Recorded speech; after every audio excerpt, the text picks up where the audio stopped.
Saudara sekalian, kita katakan kehormatan saudara Bill Gates, ketua dari Gates Foundation, salah satu foundation yayasan filantropi yang terbesar sektor di dunia dengan dana 100 miliar dolar lebih dan lebih dolar foundation. Dan mereka memberi bantuan tiap tahun 9 miliar dolar dan beliau sampaikan dalam beberapa tahun yang datang hampir semua dana tersebut akan dikembalikan kepada dia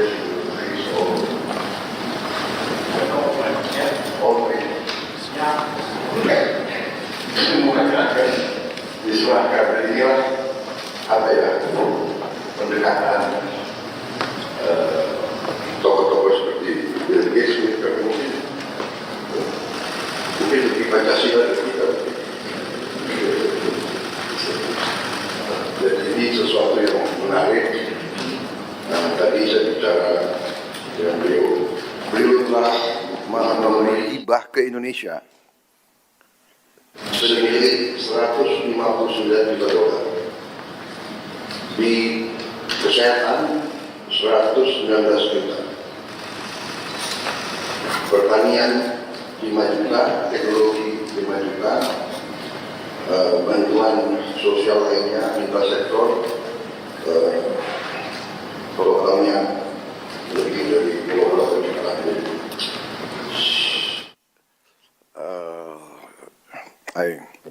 I told the floor that you have assisted us directly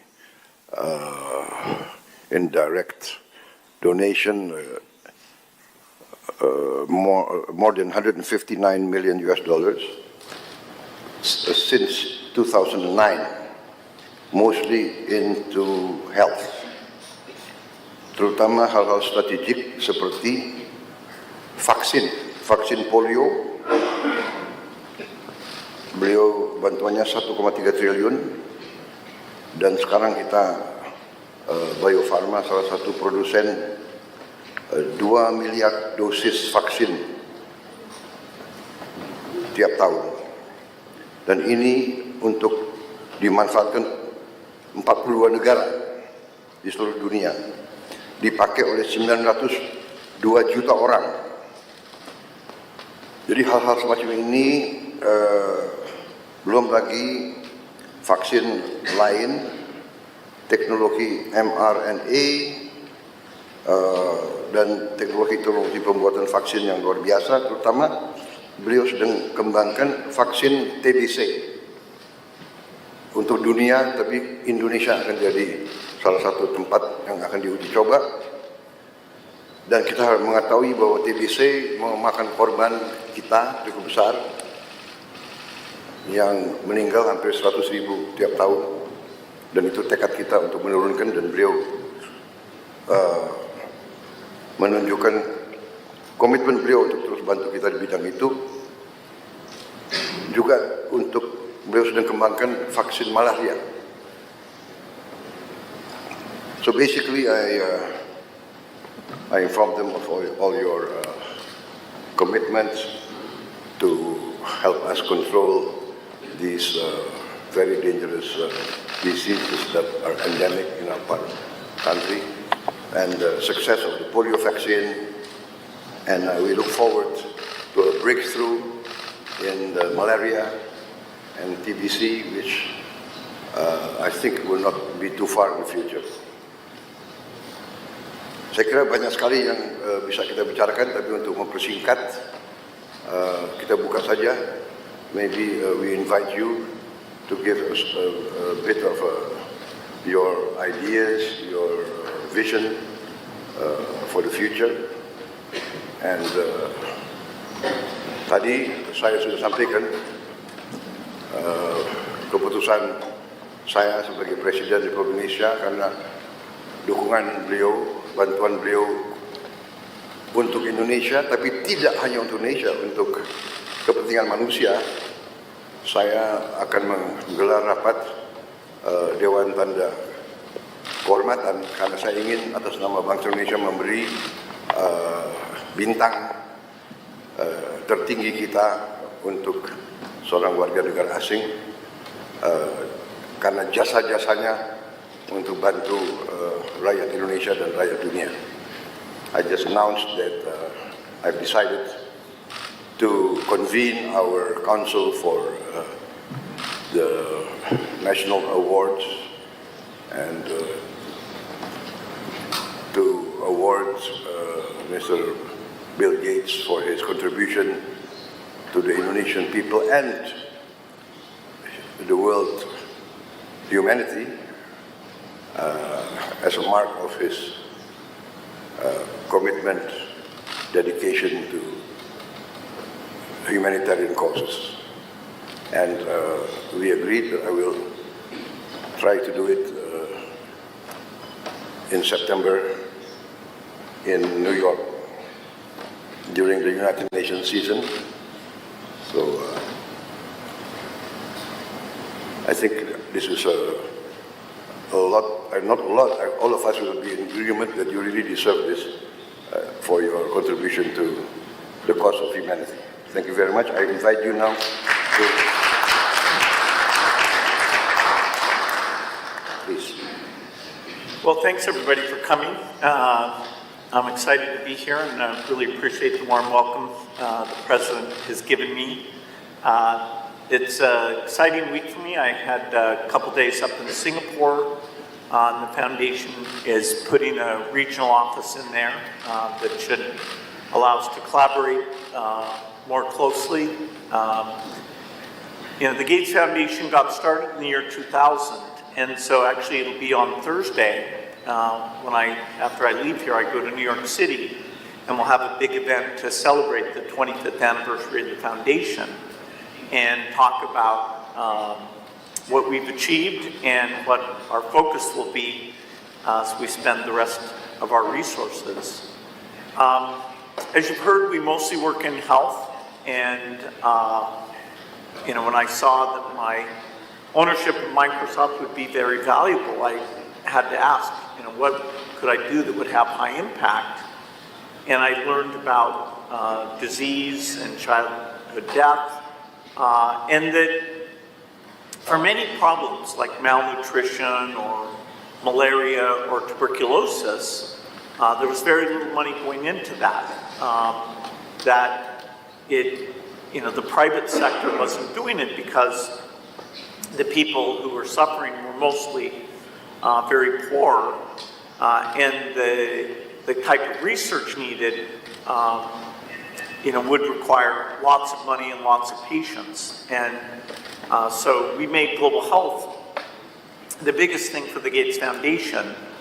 Part of that was creating an organization called Gavi, which was funded by us and governments, and has played a role in providing new vaccines to all the children in the world.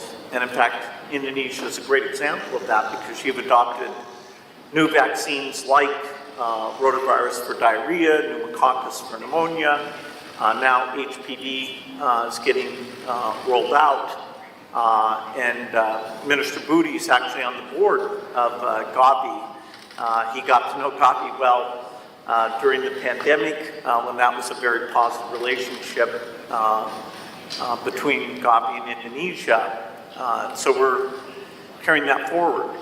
The basic statistic that always is amazing to me is that when the Gates Foundation was started in the year 2000, 10 million children under the age of 5 died that year.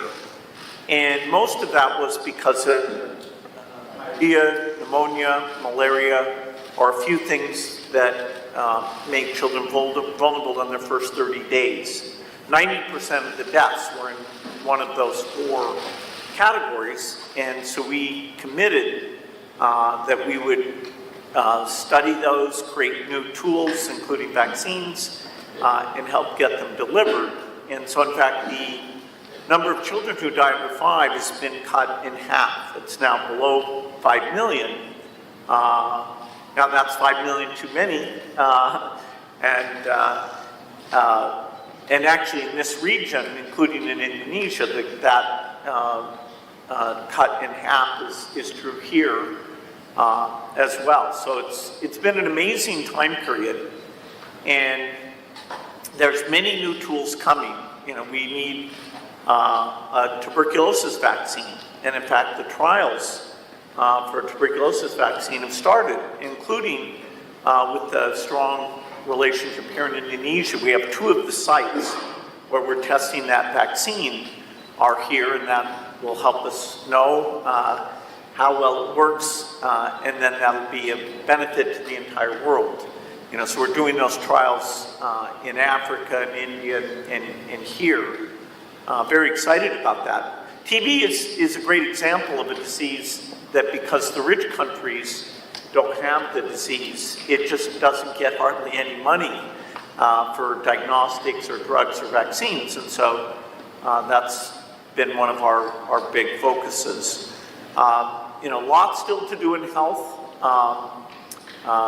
Indonesia is very serious about malnutrition, and we have a number of proven tools like what we call multiple micronutrient supplement that pregnant mothers can take instead of just taking folic acid and iron. They take a pill that actually has many vitamins in it. Indonesia is one of the first to launch that with the goal to get that to all pregnant women very quickly, and it really makes a big difference. A lot of women have anemia, which is an iron deficiency, and so the foundation has an approach where you can just go in one time and get an infusion, and it fixes the anemia. And so over the next year or 2, we'll come up with a plan to roll that out in Indonesia. So a lot still to be done in health, but the innovation pipeline is very strong, including in low-cost medicine. And of course, as we address infectious disease, where we still have this work to be done, then we also need to start working on heart disease and diabetes and other diseases where the tools will be inexpensive. The only other area to mention that the foundation works in is agriculture, trying to make seeds more productive and understand soils and make fertilizer more appropriate, cheaper, because of course many of the lowest income people in the world are farmers, and so if we can make their crop more reliable, more productive, that's a great thing, including things like chicken and cows, because a lot of the protein and value they get comes from livestock. So it's another area we have good relationships in Indonesia, working on things like banana, where you have a great genetic variety that we can do better on bananas for Indonesia, but also helping avoid some of these diseases. The Gates Foundation loves to encourage philanthropy, and I think philanthropy can be a very powerful force. Of course, it's not a substitute for the private sector or business. It's actually quite small compared to those other two. And yet there are things like piloting new ways of doing education or piloting new medical tools where philanthropy can come in and do it in a unique way. And then if it works very well, over time, government will change the educational approach or the health approach. And philanthropy can be a lot of fun. It can be very high impact. And so we've had collaborations, not just with the government, but also with some of the philanthropists in Indonesia. Dr. Tahir's worked with us over the years, the Tanodo Foundation, the Tahia Foundation, a number of you, and we look forward to expanding that. Philanthropy is growing quite a bit. For example, today in India, about half of the work we do is with philanthropists in India. And it's kind of a perfect combination because we understand the global science very well, and the local philanthropist understands how you communicate, how you work with the government. They can go and see, is it really working, is it not working? And so these collaborations, I'm hopeful that we'll have more of those in the future. Even though there's a lot of challenges in the world today, some of the aid budgets are being cut in the rich countries because of the Ukrainian war and other challenges. I actually am optimistic that even if in the short run, in some parts of the world, particularly Africa, that the death rate may actually go back up a bit. If we take a longer time frame, look at the next 20 years, I think we can achieve a lot. We can finish polio. The only disease that was ever eradicated was smallpox, and so polio would be the second major disease. We're very close to doing that. And once we finish polio, we'd like to try and eradicate measles and malaria as well. We have some new tools for that. And of course, part of my optimism about the innovation is because we have now artificial intelligence. And artificial intelligence, I can't state strongly enough how amazing this tool is, even in the last 6 months. The improvement, I know Satya Nadella from Microsoft was here last year talking about data centers and working with the government on those, some of those things. But the AI is going to help us discover new tools, and even in the delivery of health and education and agriculture advice, we'll be using AI. So, I've really enjoyed the philanthropic work, and I look forward to doing more. And again, thanks for the incredibly warm welcome that the President has provided for me. Thank you.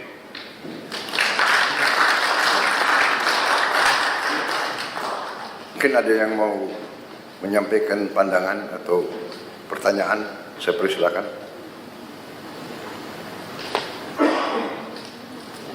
Silakan. Terima kasih Bapak Presiden. Well, first of all, thank you, Mr. Gate, for your contribution to Indonesia and also to the world. Under the direction of Bapak Presiden, actually, as a Minister of Investment, and also at the same time, I lead the CEO of Danantara, which is our newly established sovereign wealth fund. And actually, yesterday morning, we had a discussion with your team. because in Danantara we also setting up the Danantara Trust Fund, setting up Danantara Trust Fund, and on the internal discussion, we are committed actually to put 1 to up to 2.5% of our dividend payout ratio. So if you look at the number, actually, every year in the Danantara Trust Fund, we are going to put every year at least $100 million. $100 million, and for the next 5 years, even 5 to 6 years, if you look at the number, actually we will pledge to put up to $1 billion in the Danantara Trust Fund. So there's a potential collaboration with Gates Foundation also, because we are looking also in the same line of industries such as education, health, sanitation, and poverty alleviation. So again, there's potential collaboration, and we look forward get your feedback also on this. Thank you. And ladies and gentlemen, I'm working with Pak Rosan basically because every year I have a 1 billion rolling over grant for all institutions, and most of them come from the Gates Foundation, like Global Fund. Yeah. And that is where I learned that in developed countries, the philanthropy funding average is 2% of. So the potential in Indonesia with 1.5 trillion GDP is 30 billion US dollar per annum. However, many Indonesians would like to give, but the money they get is through Indonesia, but through other countries. Because during COVID, I received a lot of grant from Pak Mukhtar, Sinar Wijaya, from Tanoto Foundation, but through other countries. The reason is because we don't have a trusted entities, because trust cannot be forced. It has to be earned. So that's why I talked with Pak Rosan, maybe we can establish, copying what Temasek Trust has, creating a Danantara Trust. And I wish Pak Bill, you can sit at the board with Pak Ray Dalio, your friends, because Pak Ray Dalio and Bill Gates also sit at the board of the Chinese philanthropic education. Pak Rosan have the ample of money as a catalytic functions, and I believe all of our friends here can contribute also, and you can also help to contribute. And Pak Gates have a systematic management that can help us earning the trust for these people so they can start giving the money to us. Thank you.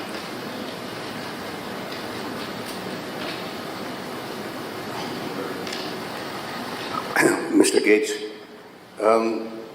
would it be possible to talk about non-health issues today? Certainly. Thank you. My understanding is that you're very interested and you've invested a lot of money in renewable energy. I've had several meetings with one of your partners, Edward Young, who is one of your partners, I believe still is one of your partners. So I'd like to know your thoughts about nuclear energy. SMRs, I understand you're in fact investing in Wyoming and nuclear energy, SMRs. You may know that our government is going to embark on a very ambitious nuclear power generation program. The second thing is on nature-based solutions. I'm very much into nature-based solutions and environmental issues. Reforestation basically is my passion. Wildlife, and through wildlife, reforestation and restore habitats for wildlife. So I'd like to know what you wanted to do and where you're going with your nuclear and your views on nature-based solutions. Thank you. Yeah, so, as I started doing the foundation work, it became clear to me that we need low-cost electricity to help countries develop. But I also started to be educated about climate change and, understanding that, we have to reduce emissions eventually to zero. So I talked to my friends about, okay, can we make nuclear energy cheap? So I started a company in 2006 that's called TerraPower to make what's called a fourth generation reactor. Today's reactors are water cooled and they have a lot of pressure in the reactor. So they're a bit complicated, so often the cost can be very high. And so I thought it's very hard to start a new design, but that would be a huge benefit. And so now it's taken longer than we expected. We started out as being a joint venture in China, and then the US government decided they didn't like us working in China. And so we had to change, and actually now, as you said, we're building our first reactor in the United States. There's a lot of countries that really need nuclear energy, and so we have to make it cheap, and we have to show that this new design is extremely safe. And you know, places like Japan, South Korea, France, the UK, you know, they have in their plans a desire to use nuclear energy, but right now the plants are expensive. And so we are hoping, as we build 20 of these reactors, that the cost can be very low. Part of that will be through a very strong partnership we have with some companies in South Korea. Hyundai and SK are investors in this work. And so in 2030, that first reactor will turn on. And so during that decade, we would hope to build over 30 gigawatts. If it's okay, I would like to welcome Mr. Gates. My name is Arini Subianto. I'm from Persada Capital Investamo. In fact, I just met with Microsoft last Monday, Microsoft Education, and I asked them what can they do for Indonesian education. I'm primarily working with a few CSRs within my work, and we learned that we really need to address the quality of teaching, because otherwise there's no way for us to increase the quality of education if the teaching faculties are not standard. And I learned from the Microsoft team that you actually have the Copilot AI, which enables self-teaching for a lot of teachers or teaching faculty. And the question that I asked on Monday, which now I'm going to address to you, is there any way that we could actually collaborate more and give more? Because I would like to actually knock on doors, buat bapak-bapak di sini to everyone that's present here, because the government will not be able to do it alone. The private sector needs to actually contribute in eradicating illiteracy and improving the teaching quality. Hence, we can actually achieve higher order thinking. Unfortunately, that is the biggest hurdle that we experience in finding new talent in employment. And I heard Bapak Presiden had pushed for the AI learning and everything. Unfortunately, we don't have the infrastructure in terms of the brain capacity to even think properly to create simple tasks. So I wonder if we could actually use your Copilot to be deployed to around Indonesia using the hands of CSRs, because there's no way we can do this alone. No way one party can do it alone. Using the tools of everybody's CSRs, as you said, nobody trusts to give money to people they don't know, like Pak Budi had said, and I completely agree with that. So if they know everyone that sits here and actually working for the same cause and the same vision, the basic need that we need is to help our teachers, teaching faculties all over Indonesia, from maybe -10 to become -5, -5 to become 0, and hopefully the more elite education could become more global standard. So it's a very big question, but that's basically the essence. Thank you.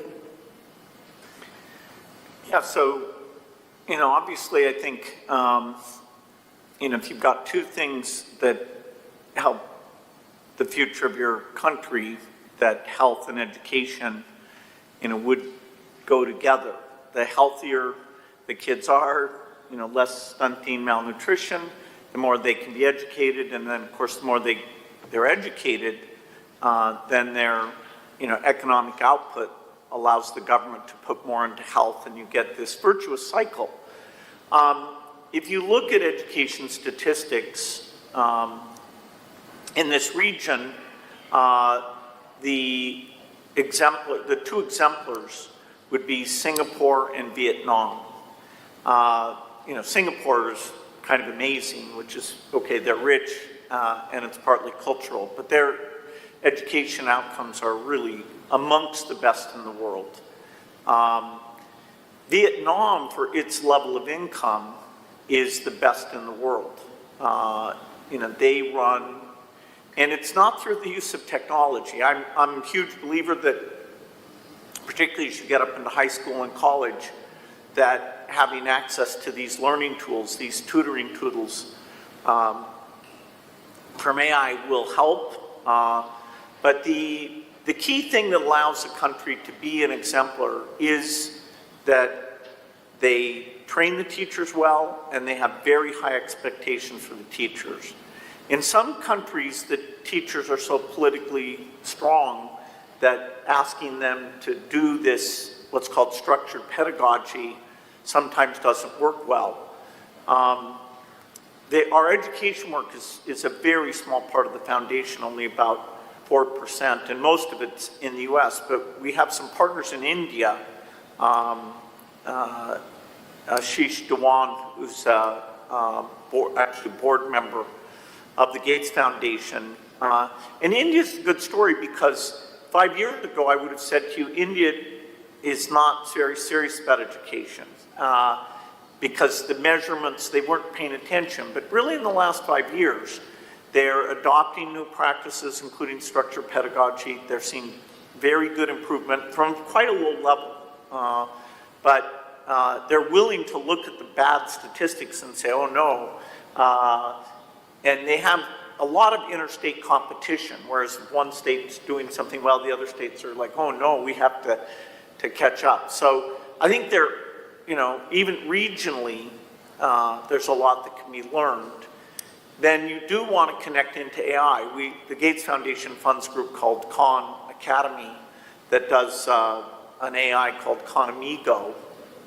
And they've had a few philanthropists, like some in Brazil and some in Mexico, that have gone to them and said, okay, we'll fund bringing that technology to our country. So, that would be a possibility. But, I wish I had enough to do both health and education in a serious way, but we're 90% health. But I'm totally aligned with you that education will be important, and now AI will finally help us with that.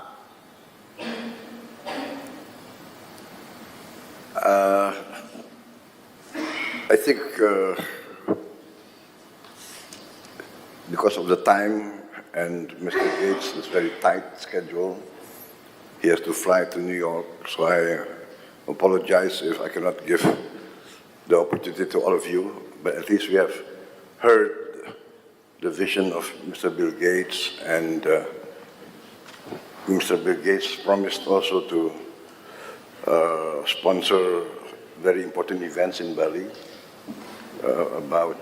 First is about malaria, and the second is cervical cancer. Two important international conferences. Most of the important stakeholders around Asia Pacific will be there, and we are talking more and more about how we can interface and cooperate with the Gates Foundation on many critical matters. So I think we thank you, Mr. Bill Gates, for spending some time with us. And once again, I would like to thank you on behalf of the Indonesian people and the government for your commitment and your attention to important issues that we face. And yes, so we would like to acknowledge your great contribution, and also we would like to work together with you in the future. Once again, thank you very much. Yeah. Well, thank you all. I look forward to coming up with partnerships in all these different areas. So it's great to be here. Ya, saya minta maaf yang barisan belum kenalan, saya kira bisa maju ke depan untuk kasih tangan ke beliau. Kapan lagi ketemu Bill Gates? Cepat-cepat, tukang foto cepat.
Iya,